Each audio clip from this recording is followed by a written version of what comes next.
Praise the lord. ప్రతిరోజు అనుదిన వాక్యం ద్వారా మీరెంతగానో బలపడుతున్నారని నేను ఆశిస్తున్నాను. అలాగే మీరు కనుక మన యూట్యూబ్ ఛానల్ని క్రొత్తగా వీక్షిస్తున్నట్లయితే మన యూట్యూబ్ ఛానల్ని సబ్స్క్రైబ్ చేయండి, ఇతరులకు షేర్ చేయండి.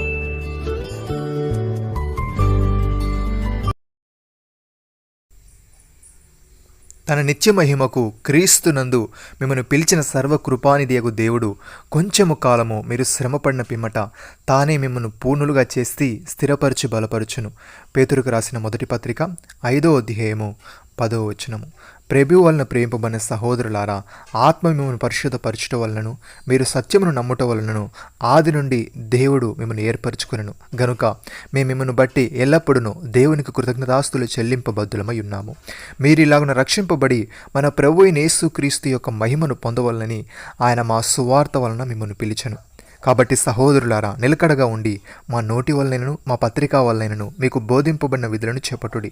మన ప్రభు అయిన యేసుక్రీస్తు మనల్ని ప్రేమించి కృపచేత నిత్యమైన ఆదరణయు శుభ నిరీక్షను అనుగ్రహించిన మన తండ్రి అయిన దేవుడును మీ హృదయములను ఆదరించి ప్రతి సత్కార్యమందును ప్రతి సద్వాక్యమందును మిమ్మల్ని స్థిరపరచును గాక.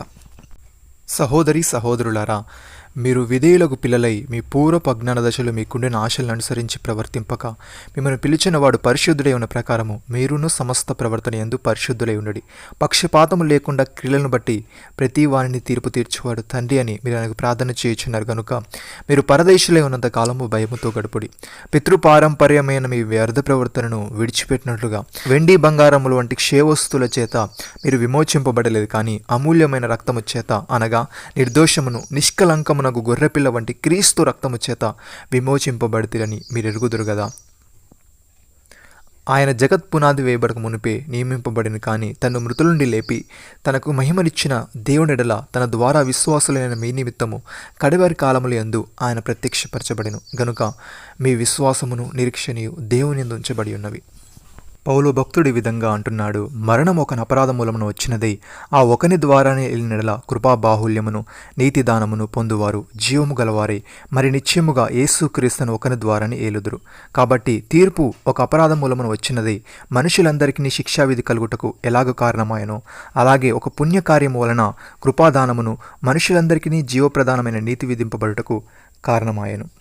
ఏలే ఒకని మనిషిని అవిధేయత వలన అనేకులు పాపులుగా ఎలాగో చేయబడిరో, అలాగే ఒకని విధేయత వలన అనేకులు నీతిమంతులుగా చేయబడదు. మరియు అపరాధం విస్తరించినట్లు ధర్మశాస్త్రం ప్రవేశించెను, అయినను పాపము మరణమును ఆధారం చేసుకుని ఎలాగో ఏలెనో, అలాగే నిత్యజీవము కలుగుటకై నీతి ద్వారా కృపయు మన ప్రభు అయిన యేసుక్రీస్తు మూలముగా ఏలు నిమిత్తము పాపం ఎక్కడ విస్తరించెనో అక్కడ కృప అపరిమితముగా విస్తరించెను.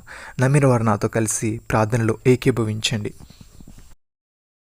మమ్మల్ని మికిలిగా ప్రేమిస్తున్న మా ప్రియ పరలోకపు తండ్రి, క్రైస్తవులోని వారికి హింసలు శ్రమలు కలుగుతాయని కొంచెము కాలము మేము శ్రమపడిన పిమ్మట నీవే మమ్మల్ని పూర్ణులుగా చేసి స్థిరపరిచి బలపరచదనని తెలియజేస్తావు. తండ్రి నీకు స్తోత్రములు.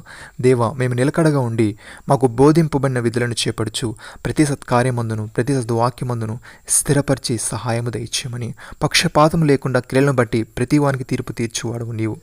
గనుక మేము పరదేశులై ఉన్నంత కాలము భయముతో గడుపుటకు కృపచూపమని,